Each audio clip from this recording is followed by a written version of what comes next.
Hi, it's Carolyn Moore from the Modern Widows Club, and we continue to review Caring for Widows by Brian Croft and Austin Walker. We are on page 25 now, and this section is called Compassion for Widows, a Vital Principle of True Religion. The pattern for the church's conduct is also established by the principle laid down by James. Pure and undefiled religion before God and the Father is this: to visit orphans and widows in their trouble, and to keep oneself unspotted from the world. James 1:27. James explained the nature of religion that God accepts as genuine. It is interesting that he does not give us a full picture, but instead he focuses on two aspects of true piety that demonstrates what it means to be doers of the word. James 1:22. To visit orphans and widows is one vital part of that true religion. It involves far more, however, than dropping in on the occasional friendly social call. The term visit in the Greek was used to describe the action of a doctor who is visiting sick patients, showed care for them, and supplied their needs.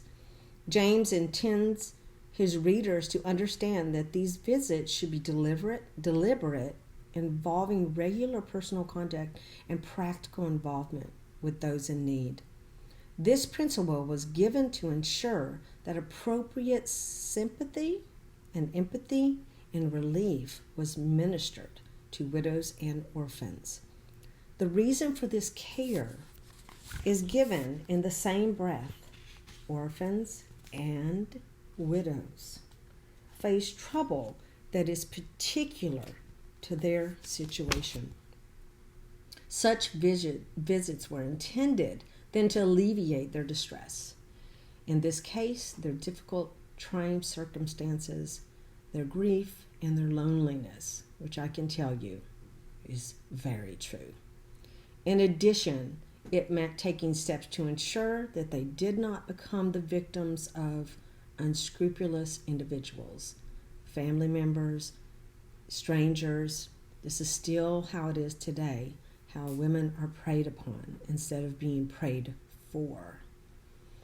In addition, it meant taking steps to ensure that they did not become the victims of these individuals, and some who would take advantage of their situation and exploit them. As will become more evident in this book, orphans and widows represented two of the most needy groups in the ancient world. The Old Testament scriptures provide the backdrop and examples to the situations that James only touches on here. In God himself as the defender of widows, and shows compassion for them as discussed in the introduction. Rather, Christians should reflect their Heavenly Father and their Redeemer, Jesus Christ. Such compassion and love ought to be freely, cheerfully, and willingly displayed, and not to expect to be repaid.